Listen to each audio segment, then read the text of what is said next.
My name's Greg Jackson. I'm with the Pasadena Group Northwest with eXp Realty here in Bend, Oregon.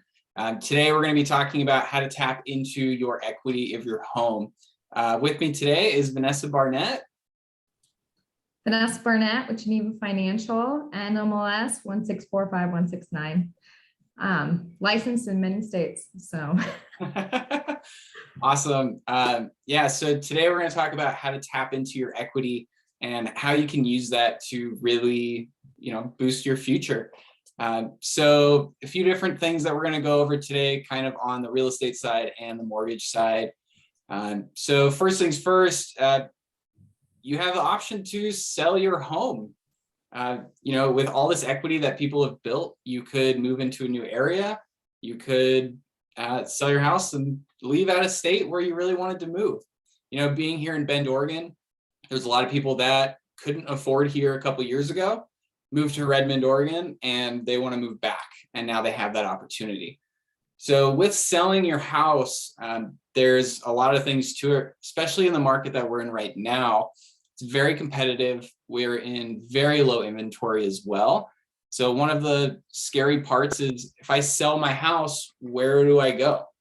So it's really going to come down to making sure that you have proper strategies in place, understanding the timeline that you want to move. Do you want to move before summer? Do you want to move at the end of the year? All of that's going to play in with the proper strategies that you'll want to use. So in the strategies, just to understand a little bit, one thing that you could do, let's say you sell your house and where are you going to move? Houses right now are on the market for 3 to 5 days in certain price points. Everything's moving very quick. So if you sell your house in 3 to 5 days and you close in 35 days after that, you have 40 days to find a new place, close on that, and move, which is very scary. And that's one reason we're seeing very low inventory right now, is because people don't know where they want to move to. So understanding, there's options for you. Right now in the market, writing contingent offers, contingent that your house is going to sell, you're not going to win up against another 10 to 15 offers that may be cash or large down payments. So very difficult to win a contingency offer. So something people right now are doing is offering rent backs. Let's say you need 30, 45 days to close on your house, then you're going to ask the buyer to get 30 to 60 day rent back on your property. And that allows you to, now you're offering cash instead of writing a contingent offer. So that way you're using all of that equity in your house as your down payment on your next property. So it makes you stand up a little bit against other people. Yeah, and technically you can ask for up to 60 days if you're accepting a conventional offer. So you have your 30-day closing and then asking up to 60 days after that to allow yourself to buy a new house or to search and to close on your own house. So yeah, perfect. So yeah, everything's moving so quick. So 60-day rent backs are pretty common now. And the seller's market that we're in at the moment allows you to ask for those things. You don't have to sell if you don't want to. You are really in the driver's seat right now. So to really start that process, there's a lot of things that you want to understand and make sure you have the proper strategies in place. So always recommend meeting with an agent to go over that. You're going to want to go over what your financial options are, what your timeline options are, and what your goals are. That's really number one. If you want to move to a certain area, you want to do this, you want to do that. You have a lot of options, and understanding all of those is very important. So I want to go into a little bit more on the finance side with Vanessa on this side. Some things to consider if you're selling, depending on what type of house you're selling to. If you're selling your primary, how long you've lived in that house, because if you live in it for at least 2 years, you could be making like tax-free profit. Depending on your marital status too, it's $250. You can exclude up to $250,000 if you're single. $500,000 if you're married. And you can just roll that into your next loan if you want, or maybe even pay off some other debt that you have. And then if you're selling an investment property, you can actually utilize a 1031 exchange to defer your capital gains tax. And the rules on that, you have 45 days to find a new investment property or get into contract, and then 180 days to close. So that 45-day timeline is a crunch. So it's a really good idea to start shopping before you, to time it. You want to shop before you close on the house that you're selling. So this way you can actually utilize those funds for the new house. And then other options that you can explore if you're not ready to sell, but you do want to buy a new house or a new rental, you can look into HELOCs. These are great because you can tap into your equity and basically you open up a line of credit and you don't have to take out all those funds at one time. So if you're looking at multiple investment properties, you can, take out what you need for closing and then only pay the balance off of whatever you took out. Even if your line of credit's $100,000 and you only take out 20, you're only paying on 20. The con for that is that the interest rate in your monthly payment is variable. It has margins and it's going to be based off of prime rate. So if you're comfortable with that, then that's a great option to explore. And then you have a cash out refi. If you're refinancing on your primary home, you can take out up to 80% of the loan value or the home value. If it's an investment property that you're refinancing on, you can take out up to 70%. And then the con for that is that you get that lump sum back to you. So you have to pay that back. But you'll have it there. You can utilize it whenever you want. Same thing with the HELOC. Once you open the line of credit, you can pull it out whenever you need it. So you don't have to wait for that process again after you start it. Awesome. So if I wanted to buy another property and rent my house out, could I do a HELOC or a cash out refi as a down payment on another house? Yeah, there are rules with cash out refi. So if you refinance your house, you have to, and it's a primary, you have to wait to buy, but you'll have those funds ready for whenever you're ready to buy your new house. With a HELOC, you don't have to wait. So let's say for the example, this house, if I want to buy a new house, but keep this one as a rental, I could take out a HELOC, have that line of credit open. And then when I go buy the next house, just withdraw those funds. The only thing is you have to factor in the amount that you owe into your debt to income ratio when you're buying the new house on your new mortgage, but you're not taking out a new mortgage on your current primary. Right. So you're just taking out the line of credit. Okay. Yep. And if you're not comfortable with the variable aspect, but you do want to take out you do want to have the flexibility of not taking out the lump sum, you can take out a HELOC and then refinance it later when you're done using it. So you can have it all into one fixed payment. So you can refinance the entire mortgage plus that HELOC into one mortgage later. Mm-hmm. Okay. Yeah, as long as it meets the either the investment ratios or the primary ratios. So up to 80%. Awesome. Cashback. So then people are also doing debt consolidation with cash out refis. Mm-hmm. Can you touch on that a little bit? I know so many people, have these debts that they want to pay off. Now they have the equity to do it. So what does that kind of look like? Yeah, so right now it's a little hard because, the last 2 years we've had low interest rates. It may have seemed more feasible, but what we're going to be seeing too is more people getting into credit card debt, which once you get into that cycle, it's really hard to get out because most interest rate payments on credit cards are like 24%. And if you're only making the minimum payment, then like, that interest accrues. So it can be really tough situation to get out, but you can you can consolidate that debt into your mortgage if you do have enough equity. Same rules apply. You can only take out up to 80% of your home value.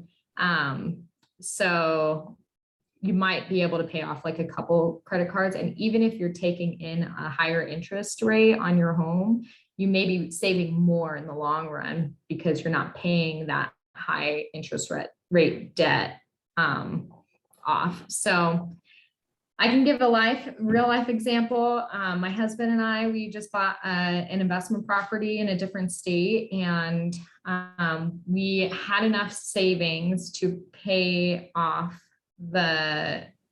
pay the closing costs and down payment for the investment property. But I work in a 100% commission job, and I need to have a cushion to feel comfort and security in our finances. So we did a cash out refinance on our primary home, and we paid off we bought a camper. So we paid off our camper and took out $20K in equity to just have as a cushion. And our monthly payment went up on our mortgage by like $100. But what we're making on the investment property, it was pretty much a wash. So we were able to pay off a debt, a pretty expensive, it was like $28,000 a debt, and take out money for a cushion and refinance our mortgage in exchange for an overall, a wash in savings. So pretty cool. We're that much closer to saying that we're consumer debt free. So awesome. Very cool. So there's so many different options to go. Especially when you have that equity, you can really play with it and put it different places. So of course, you can buy another property with that equity. You could pull that out, use that cash out refi as long as everything qualifies. That's what Vanessa's for. But another thing that you could do is improve your property. So, putting in new floors, redoing your kitchen, and doing a real update to your property really brings in a lot of value into your home. So that's a really big thing that people are doing with that equity. So you can, essentially have a new house for you and your family.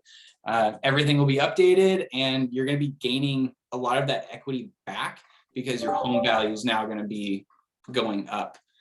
People want updated homes versus something that hasn't been touched since the 80s. So that value is definitely there, and you're actually gaining more equity at that point too. So that's another option.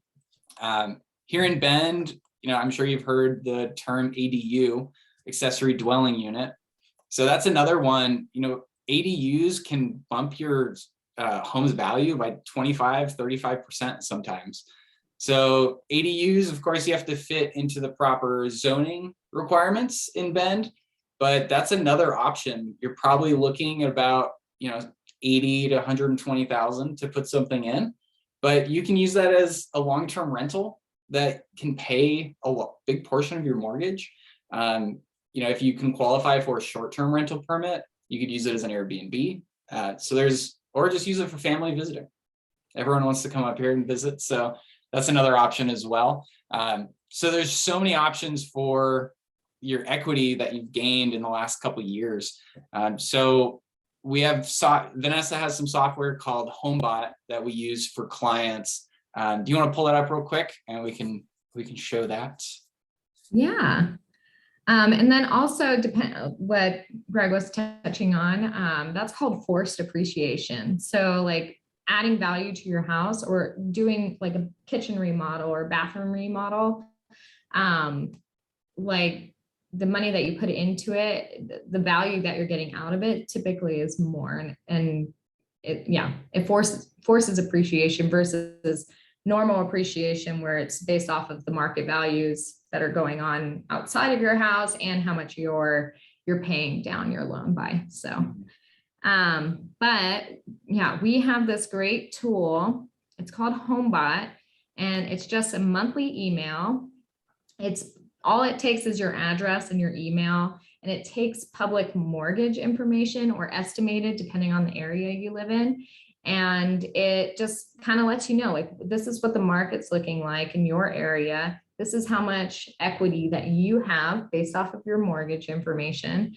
And you can edit those values. So let's say you pay more on your mortgage than the balance or due, then you can adjust like what your balance is and what your interest rate is if you've refinanced recently too. But it tells you like what demand's looking like in your area, how much net worth you have. And then it gives you suggestions on what to do with your equity. You could refinance and save $628. Maybe you have a kid who's going to college and you need to start like thinking about that. Or you want to do remodels, or maybe you want to pay other debts. And then of course tells you how much you pay towards your principal. If interest rates go down again below what you're already at, it will tell you like the pros and cons of refinancing. You might save money, but it's a long-term loss because you're adding more years onto your mortgage. Or, this is an ARM product, so it's risky after 7 years. But if you're only holding the property for 5 years, then an ARM might be a great option for you because the monthly payment might be lower. Can you put a slider up there right on top of that? Because that's, how long you plan to stay in the house, right? Yeah, so you can adjust it. Like, let's say I bought my first house and I only planned on having it for 5 years. It will tell you like, okay, well, you can refinance, and is this a good option? For this person, it's not. So, but it's great to know if that's something that you're considering. That's why I love that they give you both pros and cons for it. So this way you're making a really good financial decision. And then if you have enough equity in your house, it will give you additional suggestions. Like if you purchased this house, or if you sold your house and you wanted to buy a new one, this is how much you could afford just based off of the equity that you'd be getting. It's not taking any financial information, your personal financial information, into consideration. So it could be higher. If you wanted to buy an investment property, same thing. You can click on more details. It will tell you how much of your equity you could take out and use it as a 30% down payment somewhere. And if you wanted, I think my favorite is if you want to take a European vacation, it'll tell you you could take out this much, but is that a good use of your equity? Probably not. So right here, can you see? It's red too. It's like, don't do that. Sounds fun, but don't do that. Don't do that. Just say for that one. But same thing, like adding more livable space. You could add up to that much. You could take out that much and add more to your value. I mean, even just adding another bedroom, that changes how much your home is worth after that. Paying down student loans, maybe they will be forgiven, maybe they won't, who knows? But if you're done paying them, that's a good use of your equity. No more consumer debt. Yeah, so I love this. I will preach it all day. I love that it only gives you suggestions if you're eligible for it. So you don't have to second guess it. Like if you have enough equity in your house, this is what you can do. If you don't, then you can wait. And if, let's say, you've only put down 5% on a house and you're paying private mortgage insurance, not for this customer in particular, but it will tell you like, now's a good time to refi because your house has appreciated 20%. You can take out your private mortgage insurance before it will fall off on its own if you're not paying extra. So good talking points, different ways to save money, and it gives you that advice every single month. So another thing, if you did rent on Airbnb just in your area, like if you made it a fancy one, it will tell you how much you could make off of Airbnb if that's something that you wanted to do maybe on the weekends. Mhm. So cool tool. All you need is your house, your address, and your email. So Awesome. Yeah, and there's on there on the top that it says tune your value.